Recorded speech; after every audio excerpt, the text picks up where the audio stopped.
Hello दोस्तों, welcome back to my YouTube channel. The topic is relational algebra in DBMS. तो दोस्तों, ये जो टॉपिक है ये डीबीएमएस का ही एक पार्ट है, एक कॉन्सेप्ट है। ये कॉर्पोरेट अगर व्यू से देखा जाए तो इतना इंपॉर्टेंट नहीं है, लेकिन अगर आप कॉलेज के व्यू मतलब जैसे कि कॉलेज के वाइवा या फिर कॉलेज के रिटन एग्जाम में देखेंगे आप डीबीएमएस के बारे में, तो वहाँ पर इसका अच्छा खासा इंपॉर्टेंस है। तो दोस्तों, स्टार्ट करते हैं वीडियो के साथ। तो पहले इसका देख लेते हैं थोड़ा सा इंट्रोडक्शन की, ये क्या है, क्यों यूज़ होता है, उसका मेन फोकस क्या है, मेन एम।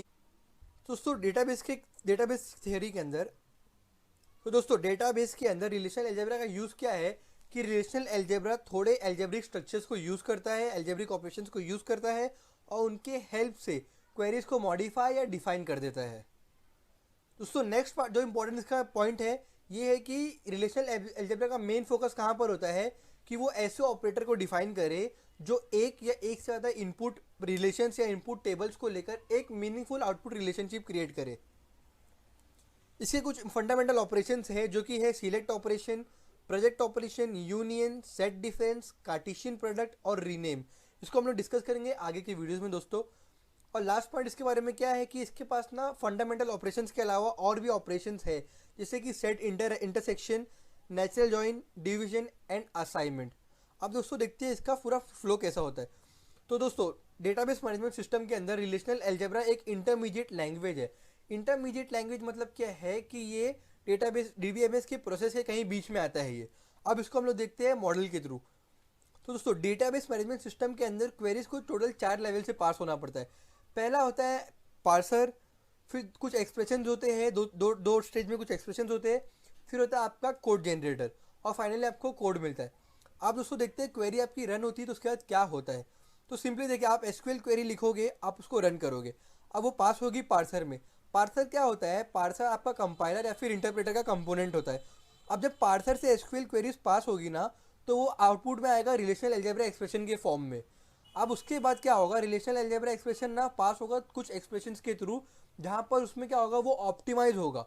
वो जो एक्सप्रेशन बनेगा एसक्यूएल क्वेरी से उसका कुछ ऑप्टिमाइजेशन चलेगा। ये दोनों भी स्टेज में सेम काम होगा। तो हम लोग ये दोनों स्टेज को क्या बोलते हैं? Query optimiser.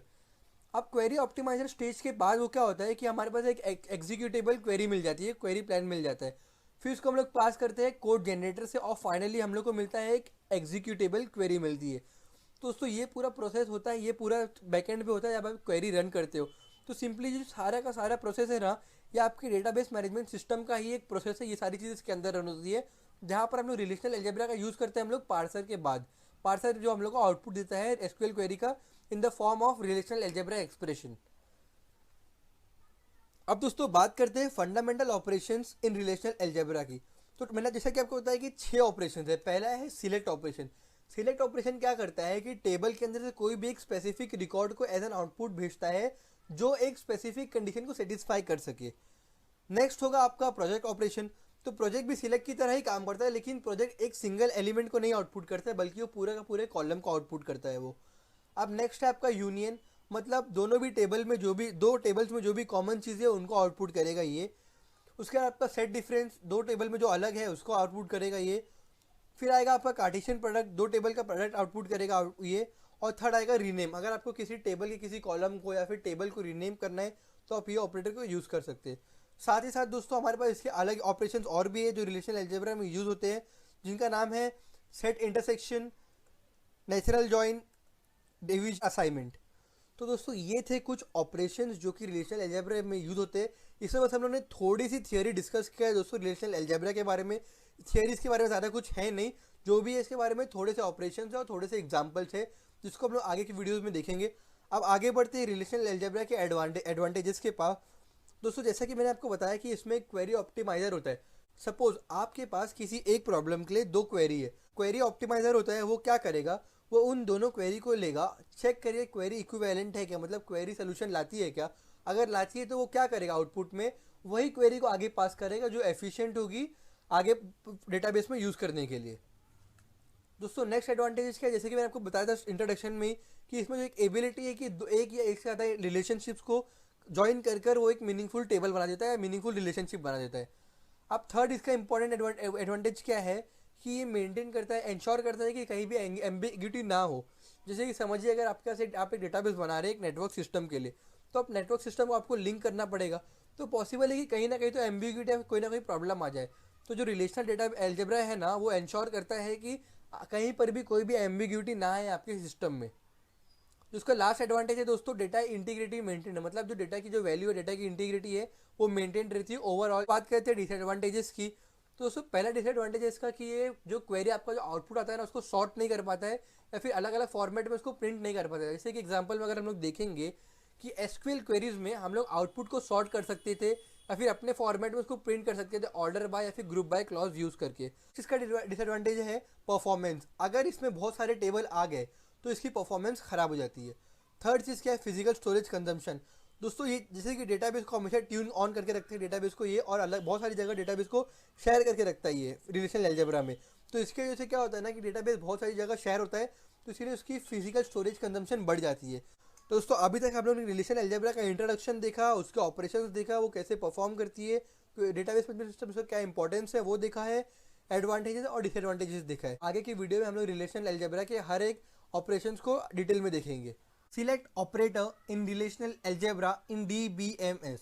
तो दोस्तों सिलेक्ट ऑपरेशन हम लोग बेसिकली यूज करते हैं किसी भी ट्यूपल या टेबल या रिलेशन में से सबसेट्स को चूज करना जो एक स्पेसिफिक कंडीशन को सेटिस्फाई करती है। अब हम लोग सिलेक्ट ऑपरेटर को रिप्रेजेंट करते हैं ग्रीक लेटर सिग्मा से। नेक्स्ट चीज दोस्तों, ये हम लोग जैसे कि मैंने आपको बताया कि ट्यूपल को सिलेक्ट करने के लिए यूज करते हैं किसी भी टेबल या स्कीमा में से। अब दोस्तों सिलेक्ट ऑपरेशन को हम लोग हॉरिजॉन्टल पार्टीशनिंग भी बोलते हैं। क्यों? जैसे कि मैंने आपको बताया कि सिलेक्ट ऑपरेशन है ना, जो सिर्फ रो पर काम करता है, कॉलम्स पे काम नहीं करता है, तो रो हॉरिजॉन्टल होता है, इसीलिए हम लोग उसको बोलते हैं हॉरिजॉन्टल पार्टीशनिंग। दोस्तों आप बात करते हैं नोटेशन। दोस्तों सिंटैक्स उसका बहुत ही सिंपल है। आपने यहाँ पर सिलेक्ट का सिंबल लिखना है, यहाँ पर आपको क्वेरी का जो भी कंडीशन है वो स्पेसिफाई करना है, और यहाँ पर ब्रैकेट के अंदर आपको रिलेशन या टेबल का नेम लिखना है। हम लोग इसको देखेंगे एग्जाम्पल के साथ दोस्तों। तो जैसे कि यहाँ पर हमारे पास, जैसे मैंने आपको बताया कि सी क्या होता है, हमारा कंडीशन होता है, और आर होता है रिलेशनल अलजेब्रा एक्सप्रेशन या फिर टेबल का नेम होता है। दोस्तों सी के अंदर जो भी एक्सप्रेशन पास होती है वो होती है बूलियन एक्सप्रेशन, मतलब उसका जो भी आउटपुट होगा वो या तो ट्रू होगा या तो फॉल्स होगा। तो जो भी कंडीशन, जो भी डेटाबेस के अंदर तो टेबल के अंदर जो भी एलिमेंट्स, जो भी रिकॉर्ड्स है, अगर वो कंडीशन को सेटिस्फाई करते हैं तो ये जो सिलेक्ट ऑपरेशन है, जो सिंटैक्स है, वो उसको एज आ आउटपुट सेंड कर देगा, और जो फॉल्स है उनको आउटपुट सेंड नहीं करेगा, उनको सिलेक्ट नहीं करेगा। तो हम लोग कंडीशन को लिखते गए तो उसका मेथड ये है कि आपका पहले आएगा एट्रीब्यूट नेम, जो भी आपका कॉलम नेम है वो। आप कंपैरिजन ऑपरेटर आएगा, मैं आपको बताऊंगा कंपैरिजन ऑपरेटर होता क्या है। फिर कांस्टेंट वैल्यू, जो भी अगर कुछ वैल्यू रहेगी, और वापस से एट्रीब्यूट नेम, या फिर सिंपली आप लिख देंगे एट्रीब्यूट नेम। तो दोस्तों अगर इस यहाँ पर ये एट्रीब्यूट नेम क्या होगा, कॉलम करें जैसे कि आपको बताया। कंपैरिजन ऑपरेटर क्या होगा, small, greater than, less than, equal, greater than, equal to, less than, equal to, not equal to, ये सब आपका होगा कंपैरिजन ऑपरेटर। और फिर होगी आपकी कांस्टेंट वैल्यू। अब दोस्तों देखते हैं हम लोग सिलेक्ट ऑपरेटर का एग्जाम्पल। तो फर्स्ट एग्जाम्पल हमारे पास क्या है, select those tuple of the loan relation where branch is Perryridge. मतलब आपके पास एक ये टेबल है जिसका नाम, टेबल का नाम है लोन। यहाँ पर आपके पास लोन नंबर्स है, ब्रांच नेम है और अमाउंट है। अब इसमें कंडीशन क्वेश्चन में क्या बोला है कि आपने वो रिकॉर्ड्स को सिलेक्ट करना है, वो ट्यूपल्स को सिलेक्ट करना है जिनका ब्रांच नेम पेरीरीज है। तो अब उसको हम लोग इसकी क्वेरी कैसे लिखेंगे इसकी हम लोग, तो क्वेरी ऐसे लिखेंगे दोस्तों, सिंपल सिलेक्ट। अब ये है ब्रांच नेम, तो ये ब्रांच नेम इक्वल्स टू, दोस्तों जैसा ब्रांच नेम आपका यहाँ पर लिखा होगा सेम वैसे ही लिखना है इसको। अब ब्रांच नेम इक्वल्स टू पेरीरीज। अब जो कि ये स्ट्रिंग है इसलिए डबल कोट्स में ये, तो मैंने लिख दिया ब्रांच नेम इक्वल्स टू पेरीरीज, और किस टेबल में से हम लोग को निकालना है, लोन टेबल में से। तो उसको इसका आउटपुट क्या आएगा हमारे पास, ये टेबल आ जाएगा हमारे पास आउटपुट में, जहाँ पर हमारे पास दो ट्यूपल्स मिलेंगे, दो रिकॉर्ड मिलेंगे हम लोग को आउटपुट में, जहाँ पर ब्रांच नेम, जहाँ पे ब्रांच नेम पेरीरीज था वो उसको एज एन आउटपुट दे देगा। आप दोस्तों जाते हैं नेक्स्ट एग्जाम्पल पे। तो नेक्स्ट एग्जाम्पल क्या है हमारे पास, नेक्स्ट क्वेश्चन क्या है, एक हमारा वापस से हमारे पास एक लोन टेबल है। इसमें क्या बोला है, select those tuples of the loan relation where amount length is more than 1200। मतलब कि वो ट्यूपल को सिलेक्ट करो, वो रिकॉर्ड्स को सिलेक्ट करो जहाँ पर जिन बंदों ने 1200 से ज़्यादा लोन ले चुका है। तो यहाँ पे हमको पता है कि टेबल में 3 कॉलम है, 3 रो है, जहाँ पर 1200 से ग्रेटर है, 1500, 1500 और 1300। तो अभी हम लोग इसके लिए क्वेरी देखते हैं कैसे लिखेंगे। तो क्वेरी बहुत ही सिंपल है दोस्तों, मैंने लिखा select those table, select those records जहाँ पर अमाउंट 1200 से बड़ा है, कहाँ पे से, लोन टेबल में से। तो सिंपली क्या करेगा ये क्वेरी कि लोन टेबल के अंदर जाएगा, अब वो अमाउंट कॉलम में जाएगा और वो चेक करेगा कि 1200 से बड़ा कहाँ कहाँ पर है अमाउंट। तो यहाँ पे देखिए 1300 बड़ा अमाउंट है, 1500 बड़ा अमाउंट है, 1500 बड़ा अमाउंट है। तो सिंपली क्या करेगा, ये तीनों रिकॉर्ड्स को ये सिलेक्ट कर लेगा और आउटपुट में फॉरवर्ड कर देगा इसको, और 2000 भी दोस्तों। तो सिंपली आपको आउटपुट क्या मिलेगा ये क्वेरी का दोस्तों, चारों रिकॉर्ड आपको मिल जाएंगे जिसका जहाँ पर अमाउंट की वैल्यू 1200 से बड़ी है। दोस्तों जाते हैं लास्ट एग्जाम्पल पे। लास्ट एग्जाम्पल में क्या करेंगे हम लोग, दो कंडीशंस को एक साथ देखेंगे कैसे लिखते हैं हम लोग। दोस्तों अब जाते हैं लास्ट एग्जाम्पल पे। लास्ट एग्जाम्पल में हम लोग क्या करेंगे, हम लोग दो कंडीशंस को देखेंगे एक साथ कंबाइन करके। तो क्वेश्चन क्या है, select those tuples of the relation where amount length is more than 1200 and branch is Perryridge. मतलब सिंपली आपके पास वापस से ये लोन टेबल है, जहाँ पर इसमें कंडीशन में क्वेश्चन में क्या बोला है कि आपको वो रिकॉर्ड्स को आउटपुट में भेजना है जहाँ पर ब्रांच नेम पेरी रिच है और साथ ही साथ लोन अमाउंट 1200 से ऊपर है। जैसे कि हम लोग को पता है कि दोस्तों यहाँ पर लोन अमाउंट 1200 से ऊपर है और साथ ही साथ ब्रांच भी पेरी रिच है। तो आउटपुट में हम लोग क्या मिलना चाहिए, ये दोनों L15 और L16 का जो भी रोज है ये हम लोग को आउटपुट में आ जाना चाहिए। अब क्वेरी कैसे लिखेंगे ये देखते हैं दोस्तों। तो क्वेरी आप सिंपली क्या लिखोगे, select branch name equals to Perryridge. ये क्या कर देगा पार्ट, आपका ब्रांच नेम पे वो ब्रांचेस को सिलेक्ट कर लेगा जहाँ पर पेरी रिच है। एंड ये सिंबल को हम लोग बोलते हैं दोस्तों एंड, और अमाउंट इज ग्रेटर देन 1200। अब ये पेरी रिच पे आ गया ना, पहले इसने पेरी रिच को सिलेक्ट कर लिया था, अब ये सिर्फ ये दो कॉलम को, ये दो रोज को चेक करेगा। अब ये सिर्फ ये दो रोज को ही चेक करेगा। तो चेक करेगा कि यहाँ पे जो अमाउंट है, इसके जो करस्पॉन्डिंग अमाउंट है वो 1200 से बड़ी है कि नहीं बड़ी है। इस केस में 1200 से बड़ी है दोनों भी रोज में कॉलम्स की वैल्यू, अमाउंट की वैल्यू। तो दोस्तों इस केस में अमाउंट की वैल्यू दोनों भी रिकॉर्ड्स के लिए 1200 से बड़ी है। तो क्या करेगा, दोनों को सिलेक्ट कर लेगा और मतलब हमारे आउटपुट में क्या आएगा, L15 और L16 हम लोग का आउटपुट में आ जाएगा। दोस्तों जैसे कि हम लोग देखिए हमारा आउटपुट आ जाएगा, L15 और L16 आ जाएगा, जो दोनों कंडीशन को सेटिस्फाई करता है। मतलब ब्रांच भी पेरी रिच है और अमाउंट भी 1200 से ऊपर है। तो दोस्तों ये क्वेरी से हम लोग को क्या मिल गया, सिंपली इसका आउटपुट मिल गया। आप एक बार और क्वेरी को देख लेते हैं हम लोग ने क्वेरी में किया क्या। हम लोग ने क्वेरी में लिखा सिलेक्ट ब्रांच नेम, जहाँ पर branch name equals to Perryridge. कभी भी आपको स्ट्रिंग लिखना रहेगा तो दोस्तों आपको कोट्स मेंशन करना पड़ेगा। और जबकि दो कंडीशन थी हमारे पास यहाँ पर, और दोनों कंडीशन को सेटिस्फाई हो रहा था साथ में ही, इसीलिए हम लोग ने एंड को यूज़ किया। नहीं तो हम लोग और यूज़ करते अगर एक कंडीशन से भी काम चलता तो अभी हम लोग ने एंड किया, जहाँ उन ब्रांच नेम का चेक करेगा जहाँ पर अमाउंट 1200 से बड़ा है। तो पेरी रिच में जाएगा ये रिकॉर्ड्स में और उनके सामने के रिकॉर्ड्स को चेक करेगा ये। अब रिकॉर्ड्स 1200 से बड़ा है तो दोनों को सिलेक्ट कर लेगा और ये आउटपुट में फॉरवर्ड कर देगा। ये सारा काम किस टेबल में होगा, लोन टेबल में दोस्तों। तो दोस्तों ये था 3 एग्जाम्पल सिलेक्ट क्वेरी का, सिलेक्ट ऑपरेटर का आपके पास। दोस्तों उम्मीद है आपको कॉन्सेप्ट समझ गया होगा। नहीं समझा होगा, कोई क्वेरी है तो आप उसे कमेंट बॉक्स में लिख दो दोस्तों। The topic is project operator in relational algebra in DBMS। तो स्टार्ट करते हैं वीडियो के साथ। दोस्तों सबसे पहली बात, प्रोजेक्ट ऑपरेटर क्या है, उसको कैसे काम करता है, उसका यूज़ क्या है। तो दोस्तों प्रोजेक्ट ऑपरेशन क्या करता है कि सिंपली वो कुछ एट्रीब्यूट्स को सिलेक्ट करता है जो एक स्पेसिफाइड कंडीशन को सेटिस्फाई करते हैं और बाकी के एट्रीब्यूट्स को डिस्कार्ड कर देता है। मतलब अगर आप कोई कंडीशन लिखते हो किसी टेबल के ऊपर, तो जो भी एट्रीब्यूट्स वो कंडीशन को सेटिस्फाई करते हैं, प्रोजेक्ट ऑपरेटर क्या करेगा, उनको सिलेक्ट करके आउटपुट में दे देगा और बाकी एट्रीब्यूट्स को ऐसे ही छोड़ देगा। अब दोस्तों प्रोजेक्ट ऑपरेशन को हम लोग वर्टिकल पार्टीशनिंग भी बोलते हैं। दोस्तों जैसे कि मैंने आपको पहले की वीडियो में बताया था कि सिलेक्ट ऑपरेशन को हम लोग हॉरिजॉन्टल पार्टीशनिंग बोलते हैं। क्यों? क्योंकि सिलेक्ट ऑपरेटर काम करता है रोज के ऊपर, लेकिन प्रोजेक्ट ऑपरेटर काम करता है कॉलम्स के ऊपर, इसीलिए हम लोग इसको बोलते हैं वर्टिकल पार्टीशनिंग। दोस्तों प्रोजेक्ट ऑपरेटर को हम लोग डिनोट करने के लिए यूज़ करते हैं हम लोग पाई सिंबल। अब इसका हम लोग देखते हैं नोटेशन कैसा होगा। तो नोटेशन दोस्तों उसका बहुत ही सिंपल है, पाई एट्रीब्यूट की लिस्ट, एक या एक से ज़्यादा एट्रीब्यूट्स को आप मेंशन कर सकते हैं यहाँ पर, और यहाँ पर होगा आपका आर के अंदर होगा रिलेशन एक्सप्रेशन या फिर टेबल का नेम। अब दोस्तों जैसे कि मैंने आपको बताया कि एक क्या होगा, एट्रीब्यूट की लिस्ट हो सकती है या फिर सेट ऑफ एट्रीब्यूट हो सकता है। दोस्तों जैसे कि मैंने आपको बताया कि ए क्या हो सकता है, एट्रीब्यूट्स की लिस्ट। अब आर क्या है, टेबल का नेम। दोस्तों देखते हैं प्रोजेक्ट ऑपरेटर को एक एग्जाम्पल के साथ। तो पहला क्वेश्चन क्या है हमारे पास, पहला एग्जाम्पल क्या है कि हमारे पास एक टेबल दे दिया है, इस टेबल का नाम है लोन टेबल, इस टेबल का नाम है लोन टेबल। अब क्वेश्चन क्या है कि write a query to list all loan numbers and the amount from the below table. मतलब बोल रहे हैं कि हम लोग को एक क्वेरी लिखना है जहां पर ये रो, ये कॉलम और ये कॉलम आउटपुट में आ जाए, मतलब सारे लोन नंबर और सारे अमाउंट हम लोग को आउटपुट में मिल जाए। तो दोस्तों देखते हैं हम लोग इसकी क्वेरी कैसे लिखेंगे।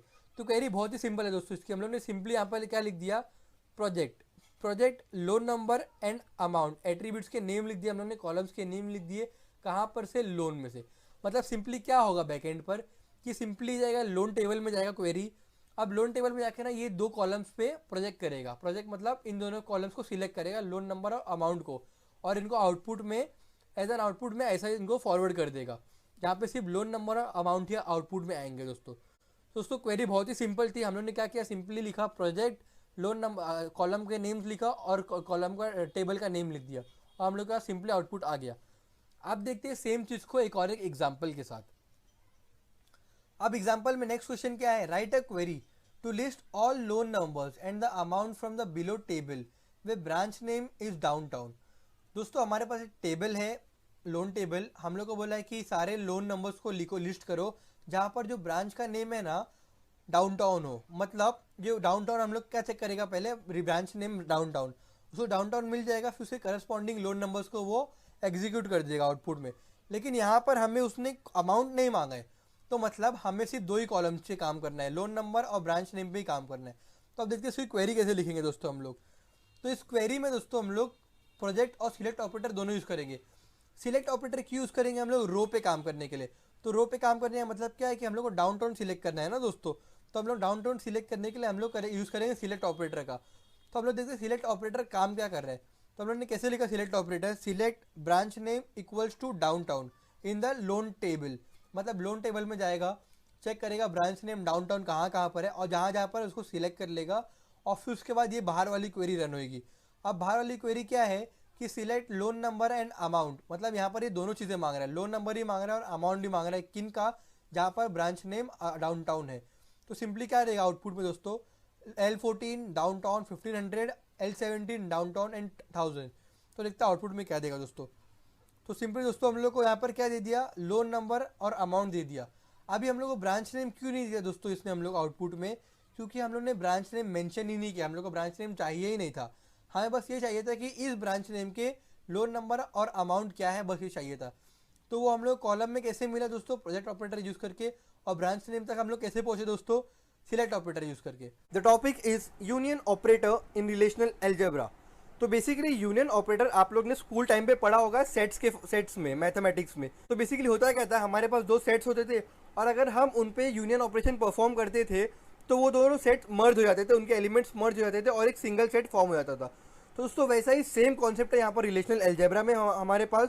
यहाँ पर भी ऐसी होता है, दो टेबल्स होते हैं, उन पर अगर आप यूनियन ऑपरेटर परफॉर्म करोगे, ऑपरेशन परफॉर्म करोगे, तो वो दो टेबल्स मर्ज होकर एक सिंगल टेबल फॉर्म हो जाएंगे आउटपुट में।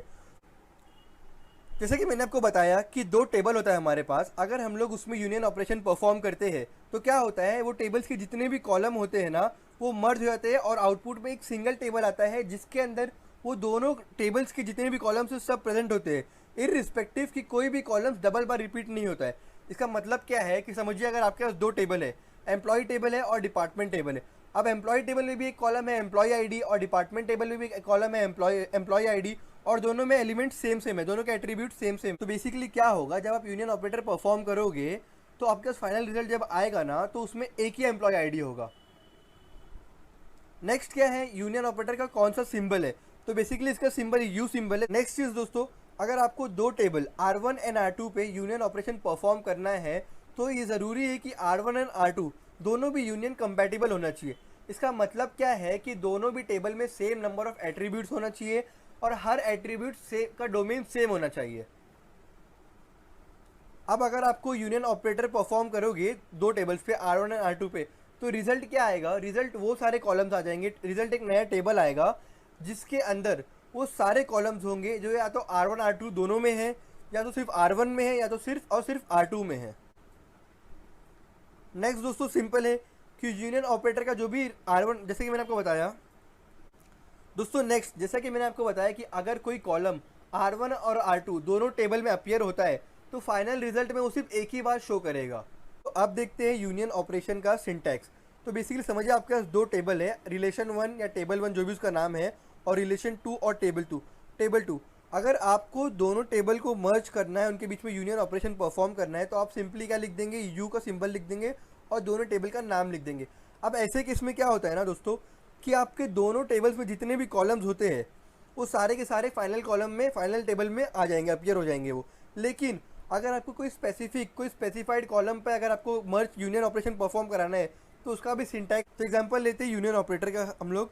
तो क्वेरी में हमारे पास क्या है, write a query to find name of all bank customers who either have account or a loan or both. मतलब क्वेरी में क्या बोल रहा है कि हमें ना सारे बैंक के कस्टमर्स का नाम चाहिए, सिर्फ और सिर्फ बैंक के कस्टमर्स का नाम चाहिए जिनके पास बैंक में अकाउंट हो, या फिर जिन्होंने लोन लिया हो, या फिर जिन्होंने अकाउंट भी हो और लोन भी लिया हो। तो दोस्तों अभी हमारे पास दो कॉलम्स है, दो टेबल्स है, डिपॉजिटर टेबल है और बोरोवर टेबल है। इन दोनों में कस्टमर नेम है और अकाउंट नेम है। तो दोस्तों हम लोग इसी क्वेरी कैसे लिखेंगे, अब हम लोग वो देखते हैं।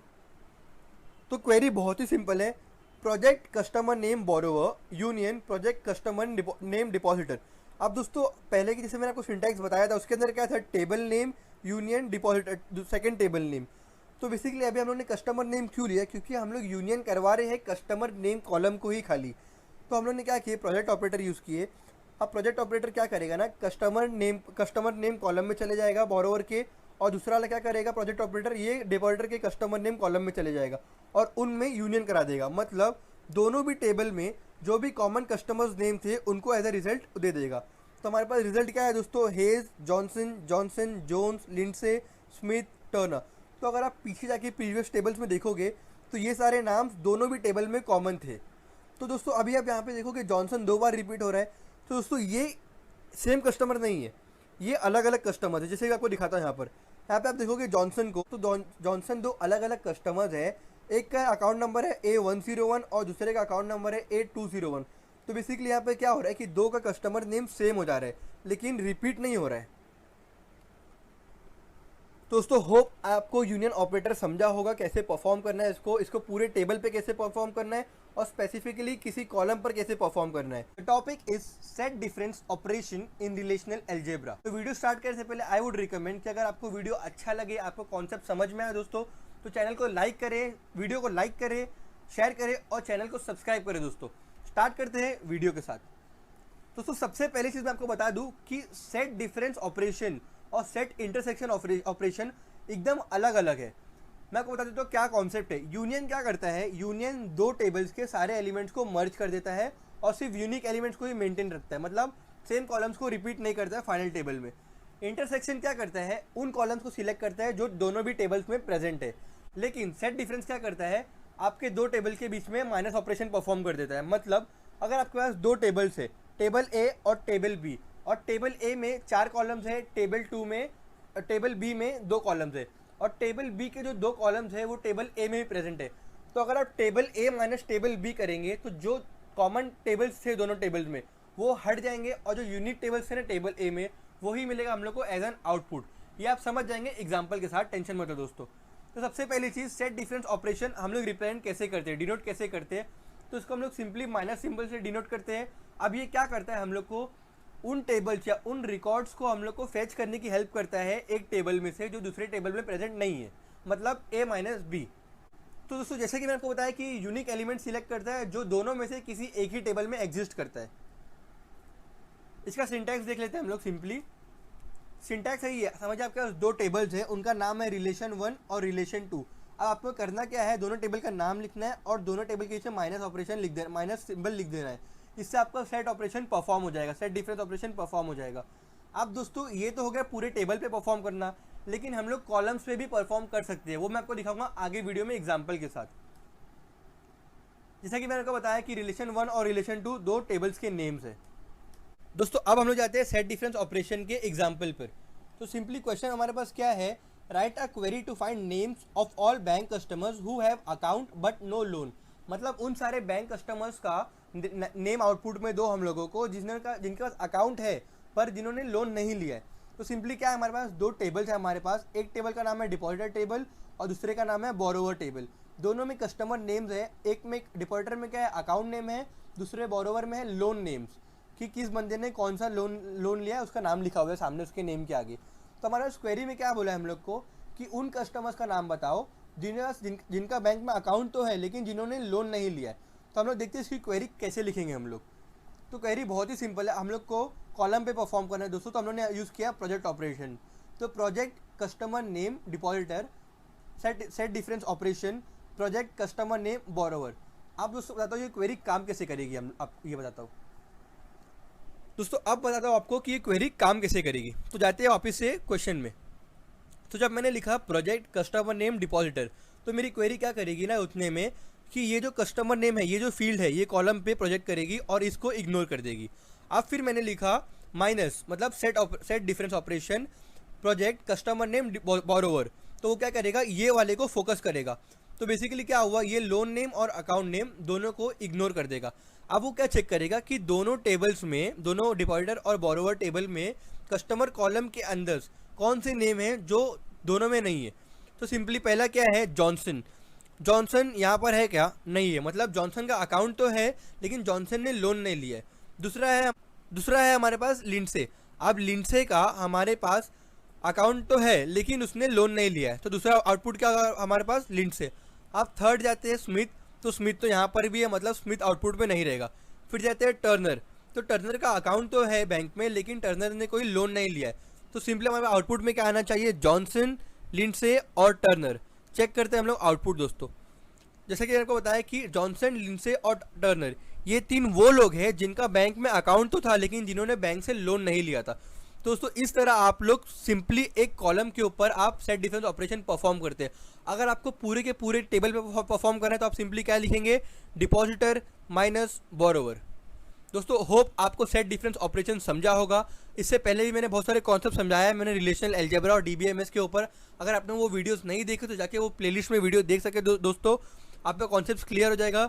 The topic is Cartesian product operation in relational algebra. दोस्तों कार्टेशियन प्रोडक्ट आपने सेट्स में देखा होगा, उसी तरह का ऑपरेशन यहाँ पर रिलेशनल अलजेब्रा में भी होता है साथ।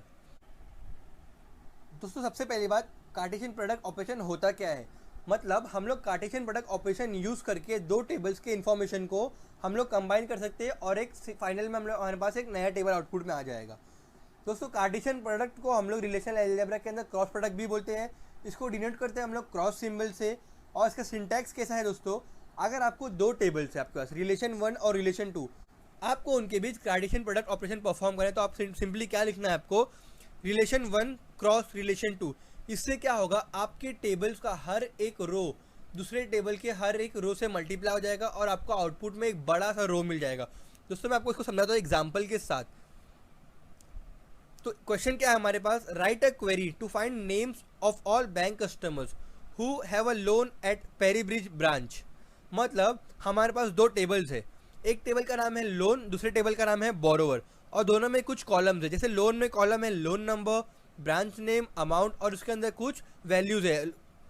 सेकंड हमारे पास टेबल है बोरोवर टेबल, इसके कॉलम्स क्या है, कस्टमर नेम और लोन नंबर। दोस्तों कि आपको वो सारे बैंक कस्टमर्स चाहिए जिन्होंने लोन लिया है पेरीब्रिज ब्रांच से। तो आप सिंपली क्या करेंगे, आपको पता है कि ये लोन नंबर पेरीब्रिज ब्रांच पर लोन नंबर्स क्या क्या है, L15 और L16। तो अब आपको क्या करना है, आपको उस सारे के सारे चाहिए कस्टमर्स जिन्होंने यहाँ से लोन लिया हुआ है। देखते हैं अब ये टेबल परफॉर्म, ये ऑपरेशन परफॉर्म कैसे होगा। तो उससे पहले मैं आपको एक डाउट क्लियर कर देता हूँ दोस्तों, कि समझिए आपको यहाँ पर दिख रहा है लोन नंबर यहाँ पर भी है और लोन नंबर यहाँ पर भी है। आप देखेंगे पेरीब्रिज के सामने लोन नंबर है L15 और L16 और यहाँ पर एडम्स के सामने L16 है। तो ओके, तो पेरीब्रिज, दोनों पेरीब्रिज के जो रोज है वो खाली एडम से मल्टीप्लाई होंगे। दोस्तों ऐसा बिल्कुल भी नहीं है। ये टेबल में जो लोन नंबर है वो बिल्कुल अलग है, ये टेबल में जो लोन नंबर है वो बिल्कुल भी अलग है, इन दोनों का कोई रिलेशन नहीं है। तो हमें फोकस करना है पेरीब्रिज के ऊपर। तो हम लोग क्या करेंगे, कस्टमर्स की इन्फॉर्मेशन निकालने के लिए जिन्होंने पेरीब्रिज ब्रांच से लोन लिया, हम लोग क्या करेंगे ना, सिंपली हम लोग देखेंगे पेरीब्रिज कहाँ पर है इस लोन टेबल में। तो ये दो रोज में पेरीब्रिज है ब्रांच नेम। अब हम लोग क्या करेंगे, इन दोनों रोज को इस टेबल के सारे रोज से मल्टीप्लाई कर देंगे, हम लोग कार्टेशियन प्रोडक्ट कर देंगे। देखते हैं कैसे परफॉर्म करना है उसको। तो दोस्तों क्वेरी ऐसे लिखेंगे हम लोग, सिलेक्ट, क्योंकि हम लोग रोज पे काम करें इसलिए हम लोग लिखेंगे सिलेक्ट ब्रांच नेम, जहाँ पे ब्रांच नेम क्या है, पेरीब्रिज, एंड बोरोवर क्रॉस लोन, मतलब दोनों टेबल को मल्टीप्लाई कर दो। तो आउटपुट क्या आएगा दोस्तों, हमारे पास ये आउटपुट आएगा। मैं आपको बताता हूँ दोस्तों हुआ क्या है वहाँ पर। जैसे कि पेरीब्रिज यहाँ दोनों जगह था, तो सिंपली क्या होगा, पेरीब्रिज दोनों कॉलम्स पहले एडम से मल्टीप्लाई होंगे, तो हमारे पास एक नया टेबल बनेगा जहाँ पे लोन नंबर होगा लोन टेबल का, ब्रांच नेम होगा, अमाउंट होगा, कस्टमर नेम होगा बोरोवर टेबल का, और लोन नंबर होगा बोरोवर टेबल का। तो ऐसे हमारे पास आउटपुट में 5 कॉलम्स आ जाएंगे। तो उसमें क्या क्या होगा, पेरीब्रिज होगा, कस्टमर का नेम होगा, लोन का लोन नंबर होगा, बोरोवर का लोन नंबर होगा और अमाउंट होगा। तो इसी तरह वो हर कॉलम से, हर रो से मल्टीप्लाई होगा ये दोनों कॉलम्स। तो हमारे आउटपुट क्या आ जाएगा दोस्तों, हमारे पास ये आ जाएगा आउटपुट। तो हमारे पास हर आउटपुट 2 बार रिपीट होगा, क्यों, क्योंकि 2 पेरी रिच कॉलम था। तो दोस्तों ये हमारे पास आ गया आउटपुट, ये हमारा हो गया कार्टेशियन प्रोडक्ट दोनों टेबल्स का ऑन पेरी रिच ब्रांच। अगर आप ऐसा करते, यहाँ पर ब्रांच नेम नहीं लिखते, select branch name Perryridge नहीं लिखते, और आप सिंपली लिख देते बोरोवर क्रॉस लोन, तो आपके पास दोस्तों बहुत सारे कॉलम्स आते हैं, बहुत सारे रोज आ जाते हैं आपके पास। हमारे यहाँ पर कैसे आता है दोस्तों वो, कि L14 ये डाउनटाउन मल्टीप्लाई होता है 5 कॉलम से, 5 रोज से। L15 मल्टीप्लाई होता है ये 5 रोज से। फिर इसी तरह सब के सब मल्टीप्लाई होते हैं 5 रोज से। तो आउटपुट में हमारे पास अराउंड 25 रोज आ जाते हैं दोस्तों, अगर हम लोग दोनों टेबल्स को डायरेक्ट कार्टेशियन प्रोडक्ट करते हैं तो। दोस्तों ये था all about Cartesian product. Hope आपको ये समझ में आ गया होगा। The topic is rename operation in relational algebra. दोस्तों ये कॉन्सेप्ट बहुत ही सिंपल है और बहुत ही ईजी है समझने के लिए, जबकि ज़्यादा यूज़ नहीं होता है डेटाबेस में रिलेशनल अलजेब्रा में, फिर भी हम लोग उसको देख लेते हैं एक नॉलेज। दोस्तों सबसे पहली बात, आपको रीनेम ऑपरेशन, रीनेम ऑपरेटर क्यों यूज़ करना है। तो दोस्तों अगर आपके पास कोई टेबल है, आपको उसका नाम चेंज करना है, तो आप सिंपली इसको कैसे कर सकते हैं, रीनेम ऑपरेशन को यूज़ करके, रीनेम ऑपरेटर का यूज़ करके। समझिए अगर आपके पास एक कस्टमर टेबल है, तो अगर आपको उसको नेम चेंज करना है बैंक कस्टमर्स में, तो आप रीनेम ऑपरेटर का यूज़ करके सिंपली वो टेबल का नेम चेंज कर सकते हैं, बैंक कस्टमर्स कर सकते हैं उसका नाम। तो हम लोग उसके बारे में थोड़ा और इन्फॉर्मेशन देखते हैं दोस्तों। रिलेशनल ऑपरेटर को डिनोट करते हैं इस सिंबल के साथ, जिसको हम लोग रो या पी भी कहते हैं दोस्तों। अब हम लोग उसको देखते हैं सिंपल सिंटैक्स। तो सिंटैक्स बहुत ही सिंपल है इसका, आपने पी या रो सिंबल यूज लिखना है, रिलेशन 2 कॉमा रिलेशन 1। अब इसमें क्या है कि जो रिलेशन 2 है ना, आपका जो रिलेशन 2 आपका जो करंट टेबल नेम है वो आएगा, और ये रिलेशन 1 क्या हो जाएगा, आपको जो टेबल नेम चेंज करना है, जो न्यू नेम रखना है टेबल का, यहाँ पर आपको वो लिखना है। एग्जाम्पल देखते हैं दोस्तों हम लोग इसका। तो एग्जाम्पल सिंपल है, अगर आपके पास एक टेबल है जिसका नाम ब्रांच है, और उसका नाम आपको चेंज करके लिखना है ब्रांच नेम, टेबल का नेम, तो आप उसको कैसे कर सकते हैं दोस्तों, सिंपली रो या पी जो भी बोल सकते हैं आप इसको, ब्रांच जो कि आपका करंट नेम था टेबल का, और न्यू नेम ब्रांच नेम। तो सिंपली क्या होगा, आपका जो ब्रांच टेबल था ना, उसका नया नाम हो जाएगा ब्रांच नेम। तो दोस्तों रीनेम ऑपरेशन का पूरे डेटाबेस कॉन्सेप्ट में यही काम है उसका, और इसीलिए यूज होता है दोस्तों। तो होप आपको ये कॉन्सेप्ट समझ में आ गया होगा। The topic is set intersection operation in relational algebra. दोस्तों सबसे पहले छोटी सी information about set intersection operation. ये इन्फॉर्मेशन आपको थियरी में या फिर वाइवा में काम आ जाएगी, तो थोड़ा सा देख लेते हैं इसके बारे में। दोस्तों सबसे पहली बात, सेट इंटरसेक्शन ऑपरेशन एक एडिशनल ऑपरेशन है रिलेशनल अलजेब्रा में। इसका मतलब क्या है कि ये फंडामेंटल ऑपरेशंस का पार्ट नहीं है, मतलब इसका होना ना होना इतना इंपॉर्टेंस नहीं रखता है रिलेशनल अलजेब्रा में। लेकिन अगर सेट इंटरसेक्शन ऑपरेशन हम लोग यूज करेंगे तो कुछ कुछ काम हमारे लिए इजीली एग्जीक्यूट हो जाएगा। नेक्स्ट दोस्तों, इंटरसेक्शन का डेफिनेशन। तो बेसिकली समझिए आपके पास 2 टेबल है, टेबल ए और बी, और दोनों के अंदर कुछ कुछ एलिमेंट्स, कुछ कुछ एट्रीब्यूट्स, कुछ वैल्यूज है। तो वो वैल्यूज जो दोनों भी टेबल में हो, ए में और बी में, जो दोनों भी टेबल में प्रेजेंट हो, उन वैल्यूज को हम लोग बोलते हैं इंटरसेक्शन पॉइंट। मतलब वो सारी जो वैल्यूज होती है ना, जो दोनों टेबल में कॉमन होती है, इंटरसेक्शन वो वैल्यूज को एज एन आउटपुट निकालता है। देखते हैं इसको एक डायग्राम के साथ दोस्तों। आप समझिए आपके पास 2 टेबल है, टेबल ए और टेबल बी, और ये यहाँ पे कुछ एरियाज है जो दोनों में भी कॉमन है। तो जब आप सेट इंटरसेक्शन ऑपरेशन परफॉर्म करोगे ना, तो ये कॉमन एरिया को लेकर वो एक नया रिलेशन बनाएगा। दोस्तों अब इसका सिंबल क्या है, तो इन्वर्टेड यूसेज को हम लोग डिफाइन करते हैं, इसका सिंबल ये है। और सिंटेक्स क्या है, अगर आपको 2 टेबल के बीच में सेट इंटरसेक्शन ऑपरेशन परफॉर्म करना है, तो उसका सिंटेक्स क्या है दोस्तों, table 1 name intersection table 2 name. मतलब यहाँ पर टेबल 1 का नेम आएगा और यहाँ पर टेबल 2 का नेम आएगा। अब दोस्तों यहाँ पर इंटरसेक्शन पूरे के पूरे टेबल पे हो रहा है, लेकिन अगर आपको पर्टिकुलर किसी कॉलम पे इंटरसेक्शन परफॉर्म करना है, तो उसके लिए भी हमारे पास सिंटेक्स है, वो हम लोग देखते हैं एग्जाम्पल में।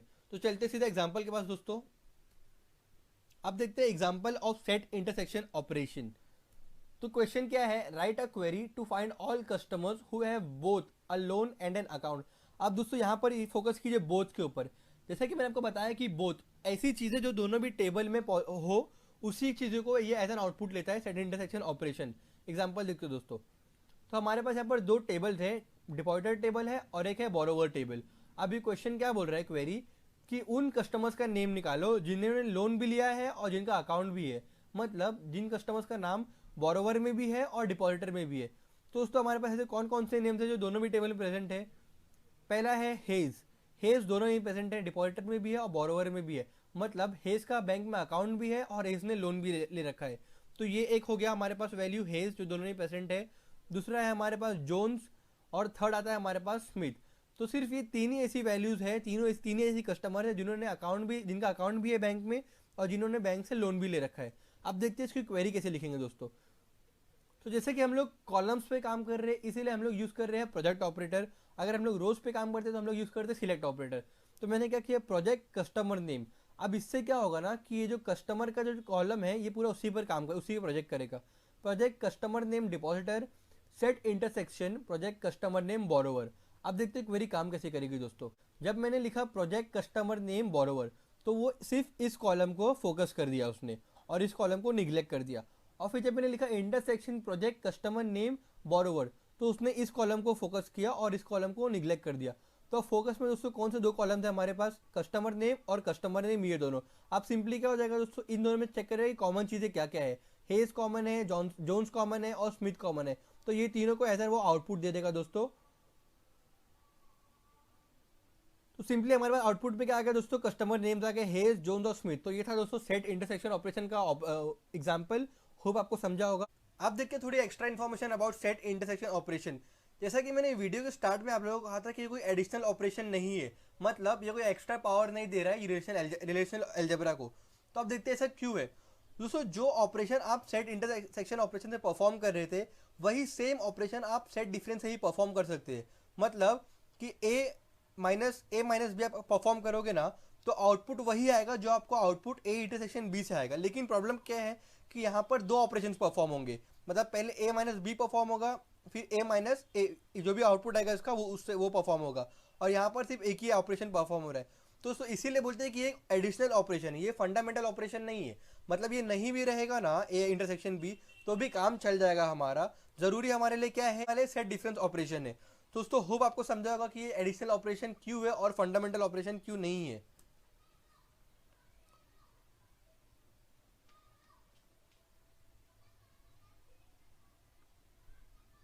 और इसीलिए दोस्तों हम आपको समझा कि ये फंडामेंटल ऑपरेशन क्यों नहीं है और इसको हम लोग एडिशनल ऑपरेशन क्यों बोलते हैं और ये कोई एक्स्ट्रा पावर क्यों नहीं दे पा रहा है रिलेशनल अलजेब्रा को। तो कभी भी आपको अगर टेस्ट करना हो दोस्तों तो आप ए इंटरसेक्शन बी को आप ए माइनस बी लिख कर भी देखेंगे तो आपको आउटपुट सेम आएगा फ्रेंड्स। बस काम क्या होगा कि काम थोड़ा ईजी हो जाएगा इससे। होप आपको सेट इंटरसेक्शन ऑपरेशन का कॉन्सेप्ट क्लियर हो गया होगा दोस्तों। The topic is join operations in relational algebra. तो बेसिकली आज के वीडियो में हम लोग देखेंगे दोस्तों कि कौन कौन से जॉइंट ऑपरेशंस अवेलेबल है रिलेशनल अलजेब्रा में, जॉइन ऑपरेशंस क्यों परफॉर्म करना है और कौन सा जॉइन ऑपरेशन कब परफॉर्म करना है। तो सबसे पहला क्वेश्चन दोस्तों, वाई जॉइन करना क्यों, ये ऑपरेशन क्यों परफॉर्म करना है हम लोग को। तो सिंपली एग्जांपल समझते हैं हम लोग दोस्तों इसको। अज्यूम करें आपके पास दो टेबल है, बोरोवर टेबल और लोन टेबल। अब आपको क्या करना है ना कि आपको उन कस्टमर्स की इंफॉर्मेशन चाहिए जिनका लोन नंबर बोरोवर में और लोन में सेम हो। मतलब जो भी कस्टमर का लोन नंबर सेम हो दोनों टेबल में, आपको उनका कस्टमर्स की इन्फॉर्मेशन चाहिए। और वो इन्फॉर्मेशन कौन कौन सी होनी चाहिए, कस्टमर का नेम, लोन नंबर और अमाउंट चाहिए आपको इन एक आउटपुट में चाहिए। और वो इन्फॉर्मेशन कौन कौन सी चाहिए दोस्तों, आपको कस्टमर नेम चाहिए, लोन नंबर चाहिए और लोन का अमाउंट चाहिए आपको। तो अब इसके लिए हम लोग क्या करेंगे दोस्तों, सबसे पहले हम लोग बोरोवर और लोन के बीच में कार्टेशियन प्रोडक्ट ऑपरेशन परफॉर्म कर देंगे। इससे क्या होगा, बहुत सारे कॉम्बिनेशन परम्यूटेशन एंड कॉम्बिनेशन बन के एक नए रिलेशन में आ जाएंगे हमारे पास। उसके बाद हम लोग क्या करेंगे, एक नई क्वेरी रन करेंगे जिसमें कि वो सर्च करेगा कि बोरोवर का लोन नंबर और लोन का लोन नंबर कहाँ कहाँ पर सेम है। जहाँ जहाँ पर सेम है वो उन रोज को सिलेक्ट करेगा, उन रोज के कस्टमर नेम क्या है, लोन नंबर क्या है और लोन अमाउंट क्या है, उसको एज एन आउटपुट वो भेज देगा, ये क्वेरी का आउटपुट दे देगा वो। तो दोस्तों क्वेरी कैसे लिखेंगे हम लोग, सबसे पहले हम लोग करेंगे क्या, बोरोवर और लोन के बीच में कार्टेशियन प्रोडक्ट। उसका हम लोग सर्च करेंगे कि बोरोवर में लोन नंबर और लोन का लोन नंबर कहाँ कहाँ सेम है। अब जहाँ पर भी सेम होगा वहाँ का कस्टमर नेम, लोन का लोन नंबर और अमाउंट एज एन आउटपुट हम लोग को दे देगा वो। तो दोस्तों ये काम तो बहुत ही लंबा चौड़ा काम था। अब ये जॉइंट्स का हेल्प से हम लोग क्या करेंगे, इतने सारे लंबे प्रोसीजर को हम लोग सिंपली छोटे से इजीली हम लोग एग्जीक्यूट कर सकते हैं। तो देखते हैं हम लोग वो कैसे करेंगे दोस्तों। स्टार्ट करते हैं जॉइंट्स के टाइप्स के साथ दोस्तों। तो what are the different types of joints. सबसे पहला नेचुरल जॉइन होता है, दूसरा होता है लेफ्ट आउटर जॉइन, फिर है हमारे पास राइट आउटर जॉइन और आता है हमारे पास फाइनली फुल आउटर जॉइन। हम लोग एक एक जॉइन को हम लोग डिटेल में देखते हैं दोस्तों अब बात करते हैं नेचुरल जॉइन ऑपरेशन की। तो नेचुरल जॉइन ऑपरेशन सिंपली क्या करता है, वो दो टेबल्स के बीच में कार्टेशियन प्रोडक्ट ऑपरेशन परफॉर्म करता है और साथ ही साथ सिलेक्ट ऑपरेशन भी परफॉर्म कर देता है। तो बेसिकली हमारे पास फायदा क्या है नेचुरल जॉइन ऑपरेशन का दोस्तों, कि हमें जॉइंट्स के अंदर सिलेक्ट ऑपरेशन का यूज़ करने की ज़रूरत नहीं पड़ती है। इसका सिंबल दोस्तों ये है, ये सिंबल जिसको हम लोग डिनोट करते हैं नेचुरल जॉइन ऑपरेशन को। और अभी जैसे कि आपको बताया कि दोस्तों ये क्या करता है, सिंपली कार्टेशियन प्रोडक्ट परफॉर्म करता है दो आर्ग्यूमेंट्स के बीच में, और सिलेक्शन ऑपरेशन भी परफॉर्म करता है। मतलब दोनों भी टेबल में जो जो चीज़ें कॉमन होगी ना, उसको एज एन आउटपुट ये दे देगा, नए रिलेशन में डाल देगा, और डुप्लीकेट्स को अवॉइड करता है, डुप्लीकेशन को अवॉइड करता है। अब दोस्तों इसका थोड़ा डेफिनेशन थोड़ा इसका डिफिकल्ट है, लेकिन आपको जब समझोगे ना एग्जांपल क्या, तो आप एकदम इजीली समझ जाओगे। आप सिंपली इसका सिंटैक्स देखते हैं। समझिए आपके पास दो टेबल है, टेबल 1 और टेबल 2, और आपको उसके बीच में नेचुरल जॉइन ऑपरेशन परफॉर्म करना है। तो सिंपली उसका सिंटैक्स क्या है, टेबल 1 नेचुरल जॉइन टेबल 2। इसका मतलब क्या होगा कि आप दो टेबल के बीच में नेचुरल जॉइन ऑपरेशन परफॉर्म कर दिए। अब यहाँ पर पूरे के पूरे टेबल पे ऑपरेशन परफॉर्म हो रहा है। अगर आपको स्पेसिफिक कॉलम से परफॉर्म करना है तो वो भी आप कर सकते हैं दोस्तों। उसका सिंटैक्स आपको दिखाता हूँ मैं एग्जाम्पल के साथ। जाता है सीधा एग्जाम्पल पे। तो पहला क्वेश्चन क्या है, the name of all the customers who have a loan at the bank and the amount of loan. तो सिंपली क्वेश्चन क्या बोल रहा है कि उन कस्टमर्स का नेम सिलेक्ट करो और उनका लोन का अमाउंट और लोन का नंबर चाहिए जिनका बैंक में लोन लिया हो, जिन्होंने बैंक में लोन लिया हुआ है। तो हमारे पास क्या है, लोन है हमारे पास और बोरोवर है। आप सिंपली क्या बोल रहे हैं कि जिन्होंने बैंक में लोन लिया है उन नेम्स को निकालो जो दोनों में भी कॉमन है। तो सिंपली क्या होगा दोस्तों, हम लोग यहाँ पे ऑपरेशन क्वेरी कैसे लिखेंगे इसकी, project customer name loan, loan number, amount, borrower, loan. अब यहाँ पर क्या होगा, बोरोवर नेचुरल जॉइन लोन क्या करेगा ना, दोनों टेबल के बीच में कार्टेशियन प्रोडक्ट ऑपरेशन परफॉर्म कर देगा और सिलेक्ट कर लेगा उन लोन्स को, उन लोन नंबर को जो दोनों में भी कॉमन है, जो दोनों टेबल में कॉमन है।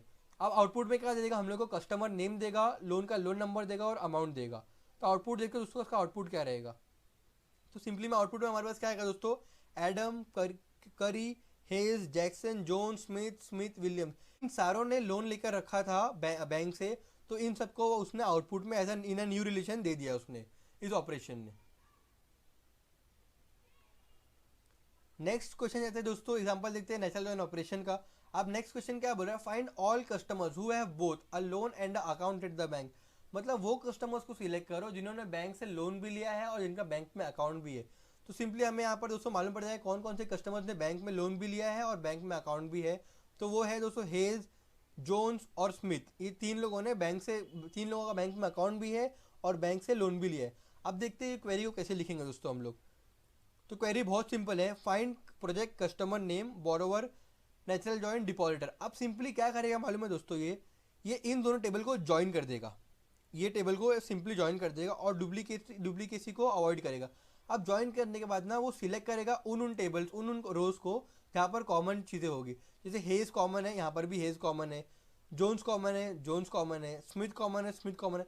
तो ये इन तीन चीज़ों को ना नेचुरल जॉइन ऑपरेशन पहले ही सिलेक्ट कर लेगा। अब जो चीज़ें सिलेक्ट हुई है ना, तो जो प्रोजेक्ट क्वेरी लिखी है हम लोगों ने, प्रोजेक्ट कस्टमर नेम, तो ये प्रोजेक्ट कस्टमर नेम में वही चीज़ें आउटपुट में देगा जो चीज़ें नेचुरल जॉइन ऑपरेशन के थ्रू सिलेक्ट किया था उसने। तो सिंपली आउटपुट क्या जाएगा दोस्तों हमारे पास, हेज, जोन्स और स्मिथ। तो ये था all about natural join operation दोस्तों। होप आपको समझा होगा एग्जांपल के साथ। अब नेक्स्ट जॉइन की तरफ जाते हैं दोस्तों। अब आउटर जॉइन यूज़ क्यों करना है, तो जब हम लोग नेचुरल जॉइन ऑपरेशन परफॉर्म करते हैं तो हमारे पास थोड़ी सी इन्फॉर्मेशन हमारी लॉस हो जाती है, इन्फॉर्मेशन लॉस होता है हमारा। तो उसको ओवरकम करने के लिए हम लोग यूज़ करते हैं आउटर जॉइन ऑपरेशन। तो अब दोस्तों पहले आपको बताता हूँ कि इन्फॉर्मेशन लॉस कैसे होती है नेचुरल जॉइन के अंदर। तो सपोज कीजिए कि आपके पास दो टेबल्स है, एम्प्लॉय टेबल है और वर्क टेबल है। अब इन दोनों टेबल में कुछ कुछ इन्फॉर्मेशन है। अब दोनों टेबल में हम लोग देखेंगे तो कॉमन चीज़ें क्या है, कोयोट, रैबिट और विलियम्स दोनों टेबल में कॉमन है। और अलग अलग चीज़ें क्या है, स्मिथ और गेट, जो दोनों टेबल में नहीं है। तो अब नेचुरल जॉइन ऑपरेशन परफॉर्म करेंगे ना हम जब इनके ऊपर, तो जब इन दोनों टेबल पे हम लोग नेचुरल जॉइन ऑपरेशन परफॉर्म करेंगे तो हमारे पास आउटपुट में कुछ ऐसा टेबल आ जाएगा दोस्तों, जिसमें आएगा कोयोट, रैबिट और विलियम्स। जैसे कि मैंने आपको पहले बताया था कि नेचुरल जॉइन क्या करता है, कार्टेशियन प्रोडक्ट ऑपरेशन परफॉर्म करता है और सिर्फ कॉमन चीज़ों को ही लेता है और एक नया रिलेशन बनाता है। जैसे कि यहाँ पर सिर्फ कॉमन चीज़ों को लिया इसने, कोयोट को लिया, रैबिट को लिया और विलियम्स को लिया। इसने क्या क्या मिस कर दिया, स्मिथ को मिस कर दिया और गेट को मिस कर दिया, गेट्स को मिस कर दिया। अब इन दोनों की इन्फॉर्मेशन भी इंपॉर्टेंट थी हमारे लिए। हमें क्या चाहिए था कि हमें एक ऐसा रिलेशन मिले जिसमें इन दोनों टेबल की सारी इन्फॉर्मेशन एक ही टेबल में आ जाए और जो डुप्लीकेट चीज़ें हैं वो हट जाए। लेकिन नेचुरल जॉइन से क्या आ रहा था, जो दोनों टेबल में जो कॉमन चीज़ें हैं ना, सिर्फ वही मिल रही थी हम लोग को। तो इसीलिए हमारे पास पिक्चर में आता है हमारे पास आउटर जॉइन ऑपरेशन। अब आउटर जॉइन ऑपरेशन भी हमारे पास तीन तरह के होते हैं, लेफ्ट आउटर जॉइन होता है, राइट आउटर जॉइन होता है और फुल आउटर जॉइन होता है। इन तीनों को देखेंगे दोस्तों डिटेल में अभी। Left outer join in relational algebra. तो basically left outer join operation दोस्तों क्या करें, मैं आपको बता देता हूँ थोड़ा शॉर्ट में। समझिए आपके पास दो टेबल है, टेबल ए और टेबल बी। टेबल ए आपका लेफ्ट टेबल है और टेबल बी आपका राइट टेबल है। अब लेफ्ट आउटर जॉइन ऑपरेशन जब आप परफॉर्म करोगे इन दोनों टेबल के ऊपर, तो ये क्या करेगा ना, टेबल ए की सारी इंफॉर्मेशन ले लेगा और टेबल बी की सिर्फ वही इंफॉर्मेशन लेगा जो मैच होती है टेबल ए के इंफॉर्मेशन के साथ, और जो इंफॉर्मेशन टेबल बी में है और जो टेबल ए में नहीं है तो ये इनको छोड़ देगा, उनको ये अपने नए टेबल में ऐड नहीं करेगा। तो जैसे कि आपको होप आपको समझा होगा कि ये क्या करता है कि सिर्फ लेफ्ट टेबल के एलिमेंट्स को लेता है और राइट टेबल के एलिमेंट्स के कॉमन एलिमेंट्स को लेता है और बाकी चीज़ों को निगलेक्ट करता है। दोस्तों आपको समझ जाएगा ये एग्जांपल। पहले देख लेते हैं इसका सिंबल क्या है। इसका सिंबल सिंपली नेचुरल जॉइन जैसा सिंबल ही है, लेकिन यहाँ पर देखिए दो आर्क्स है, दो पॉइंट्स हमारे पास एक्स्ट्रा आते हैं, जैसे लेफ्ट जो लेफ्ट की तरफ पॉइंट करते हैं। अब इसका सिंटेक्स क्या है, आपके पास दो टेबल्स है, रिलेशन 1 और रिलेशन 2। आपको उन दोनों के बीच में left outer join operation perform करना है। तो सिंपली कैसे करेंगे दोस्तों, relation 1 left outer join relation 2। तो इसका सिंटैक्स है दोस्तों। आप जाते सीधा एग्जांपल के पास लेफ्ट आउटर जॉइन में। अब क्या है कि हमारे पास दो टेबल्स है, एक टेबल है एम्प्लॉय टेबल और एक टेबल है वर्क टेबल। हमें क्या बोला गया है कि इनके ऊपर left outer join operation perform करो। तो पहले देख रहे दोस्तों हमारे पास कॉमन चीज़ें इसमें इन्फॉर्मेशन क्या क्या है। तो इसमें कोयोट, रैबिट, स्मिथ, विलियम्स और उनकी बेसिक इन्फॉर्मेशन है, और वर्क टेबल में कोयोट, रैबिट, गेट्स, विलियम्स और इनकी बेसिक इन्फॉर्मेशन है। तो हम लोग इसके ऊपर दोस्तों left outer join operation perform करके देखते हैं। तो मैंने left outer join operation perform करा है दोस्तों एम्प्लॉयज और वर्क के बीच में। अब आउटपुट में हमें क्या आ गया, कोयोट, रैबिट, विलियम, स्मिथ। अब दोस्तों हमारे पास ये इन्फॉर्मेशन तो आ गई। अगर हम लोग ध्यान से देखेंगे ना तो ये चारों इन्फॉर्मेशन है, कोयोट, रैबिट, विलियम्स और स्मिथ, ये चारों की चारों इन्फॉर्मेशन लेफ्ट टेबल में हमारे पास थी। और एक इन्फॉर्मेशन थी गेट्स, जो कि हमारे पास आउटपुट में नहीं आई। क्यों नहीं आई दोस्तों, क्योंकि ये राइट टेबल में। जैसा कि मैं आपको डेफिनेशन में बताया था दोस्तों कि लेफ्ट आउटर जॉइन क्या करेगा, लेफ्ट की सारी इन्फॉर्मेशन ले लेगा और राइट की सिर्फ वही इन्फॉर्मेशन लेगा जो मैच करती है लेफ्ट के साथ, और जो मैच नहीं करती है उनको निगलेक्ट कर देगा। जैसा कि आउटपुट में उसने गेट्स को निगलेक्ट कर दिया। अब एक और एक चीज़, लेफ्ट में हमारे पास 3 कॉलम है और राइट में हमारे पास 3 कॉलम है, लेकिन ये 2 कॉलम्स है जो राइट में है और लेफ्ट में नहीं है। तो हम लोग देखते आ रहे हैं दोस्तों इसके बारे में आउटपुट में कैसा हम लोग को मिल रहा है। तो जैसे कोयोट है, रैबिट है, विलियम्स है, इनके बारे में राइट में भी इन्फॉर्मेशन थी और लेफ्ट में भी इन्फॉर्मेशन थी। तो हमारे पास दोनों में से इन्फॉर्मेशन लेके हम लोगों ने एक टेबल बना दिया। लेकिन स्मिथ की इन्फॉर्मेशन राइट में नहीं थी। तो राइट में 2 कॉलम जो थे, ब्रांच नेम और सैलरी, जो हमारा 2 कॉलम्स थे जो राइट में दोस्तों, वो कॉलम्स की ना वैल्यूज़ को ये नल कर देगा। तो दोस्तों ये था हमारा लेफ्ट आउटर जॉइन, और ये रहा उसका ड्रॉबैक कि ये राइट टेबल की पूरी इन्फॉर्मेशन नहीं लेता है, और जो इन्फॉर्मेशन अवेलेबल नहीं है राइट में लेफ्ट के एट्रीब्यूट के बारे में, वहाँ पर ये नल दे देगा। अब दोस्तों हम लोग जाते हैं सीधा राइट आउटर जॉइन के ऊपर। तो राइट आउटर जॉइन भी बिल्कुल ही सेम है एकदम लेफ्ट आउटर जॉइन जैसा, बस इसमें क्या होता है कि ये क्या करता है, राइट टेबल की सारी इन्फॉर्मेशन लेता है और लेफ्ट टेबल की इन्फॉर्मेशन को जो मैच नहीं होती है राइट टेबल से, उनको ये निगलेक्ट कर देता है। तो ये रहा राइट आउटर जॉइन का सिंबल। अब इसका सिंटैक्स देख लेते हैं। तो सिंटैक्स इसका बेसिकली एकदम सिंपल है, जैसे लेफ्ट आउटर जॉइन का सिंटैक्स था वैसा ही सिंटैक्स है राइट आउटर जॉइन का। समझिए आपके पास 2 रिलेशन है, रिलेशन 1 और रिलेशन 2। तो इन दोनों के बीच में अगर राइट आउटर जॉइन ऑपरेशन आपको परफॉर्म करना है तो सिंपली आपको लिखना है relation 1 right outer join relation 2। तो दोस्तों ये इसका सिंटैक्स है। आप जाते हैं सीधा एग्जाम्पल के पास। दोस्तों आप देखते हैं राइट आउटर जॉइन का एग्जाम्पल। तो सिंपली क्वेश्चन क्या है, हमारे पास वापस से यहाँ पर 2 टेबल्स आ गए हैं जो लेफ्ट आउटर जॉइन में टेबल्स थे। हमें इनके ऊपर अब right outer join operation perform करना है। तो उसको डेफिनेशन से हम लोग को समझ में आ गया कि आउटपुट हम लोग को क्या मिलेगा। आउटपुट में हम लोग को सिंपली क्या आएगा, ये पूरा का पूरा टेबल सेम हम लोग को आउटपुट में आएगा, क्योंकि ये राइट टेबल है और लेफ्ट टेबल में से कोयोट, रैबिट और विलियम्स की इन्फॉर्मेशन हमारे पास एक न्यू टेबल में आ जाएगी। स्मिथ की इन्फॉर्मेशन नहीं आएगी, उसको निगलेक्ट कर देगा। और गेट्स की इन्फॉर्मेशन में स्ट्रीट और सिटी की जगह नल डाल देगा वो, क्योंकि यहाँ गेट्स की इन्फॉर्मेशन यहाँ पर अवेलेबल नहीं है। तो सिंपली हम लोग आउटपुट देखते हैं दोस्तों। तो पहले क्वेरी कैसे लिखेंगे, employee right outer join work. अब आउटपुट क्या है हमारे पास दोस्तों, राइट टेबल की सारी इन्फॉर्मेशन आ जाएगी और जो भी राइट टेबल की इन्फॉर्मेशन थी वो हमारे पास यहाँ पर आ जाएगी। जो कॉमन इन्फॉर्मेशन थी उन सारी इन्फॉर्मेशन हम लोग को यहाँ पे मिल जाएगी। लेकिन राइट टेबल का एक एलिमेंट था गेट्स, जिसकी इन्फॉर्मेशन लेफ्ट में नहीं थी, और लेफ्ट की में स्ट्रीट और सिटी की इन्फॉर्मेशन थी। तो गेट्स की इन्फॉर्मेशन तो नहीं थी लेफ्ट में, तो इसलिए हम लोग ने यहाँ पर इसको लिख दिया नल और नल। आपको आउटपुट में बिल्कुल ही ऐसे आएगा दोस्तों। होप आपको राइट आउटर जॉइन समझा होगा। आप जाते हैं लास्ट जॉइन के पास हम लोग, जिसका नाम है फुल आउटर जॉइन। तो सिंपली फुल आउटर जॉइन दोस्तों क्या करता है, full outer join, left outer join और राइट आउटर जॉइन दोनों में भी परफॉर्म करता है एक ही साथ। अब इसका सिंबल क्या है दोस्तों, यहाँ पर ये इसका सिंबल रहा दोस्तों। अब ये इसका सिंबल है फुल आउटर जॉइन का। अब इसका सिंटैक्स देखते हैं। अगर हम लोग को दो टेबल के ऊपर, टेबल 1 और टेबल 2 के ऊपर हम लोग को full outer join operation perform करना है, तो उसका सिंटैक्स दोस्तों ऐसा होगा, relation 1 full outer join relation 2। अब इसको हम लोग समझते हैं एग्जाम्पल के साथ। तो एग्जाम्पल में दोस्तों हमारे पास वापस से वही दो टेबल्स हैं, एम्प्लॉय टेबल और वर्क टेबल। सारी इन्फॉर्मेशन सेम टू सेम है। हम लोग देखते हैं इसकी क्वेरी कैसे लिखेंगे दोस्तों। तो क्वेरी में मैंने लिख दिया employ full order join work. अब इसका आउटपुट में हम लोग क्या मिलेगा दोस्तों, पूरी इन्फॉर्मेशन आ जाएगी। जैसे लेफ्ट टेबल में हमारे पास क्या था, कोयोट, रैबिट, विलियम्स और स्मिथ। तो ये चारों चीज़ें हमारे पास यहाँ पर आ गई है। और राइट टेबल में क्या क्या था, कोयोट, रैबिट, विलियम्स और गेट्स। तो ये चारों चीज़ें हमारे पास यहाँ पर आ गई। मतलब इसने लेफ्ट टेबल की इन्फॉर्मेशन और राइट टेबल की इन्फॉर्मेशन दोनों को इसने एक सिंगल टेबल में लेकर आ गया है। लेकिन कुछ ऐसी इन्फॉर्मेशन थी जो लेफ्ट में अवेलेबल नहीं थी किसी के बारे में। जैसे स्मिथ के बारे में, स्मिथ का ब्रांच नेम और सैलरी नहीं था, तो वहाँ पर हम लोगों ने क्या कर दिया, इसको नल कर दिए। और उसी तरह गेट्स का स्ट्रीट और सिटी लेफ्ट टेबल में नहीं मेंशन था, तो हम लोगों ने वहाँ पर उसको क्या कर दिए, नल और नल लिख दिए। दोस्तों ये था पूरा overall about full outer join, और सारे जॉइंस के टाइप हम लोगों ने कवर कर लिए। होप आपको समझा होगा दोस्तों। अगर आपको वीडियो अच्छा लगे दोस्तों तो वीडियो को लाइक करें, शेयर करें और चैनल को दोस्तों यहाँ से सब्सक्राइब करें। Thank you so much.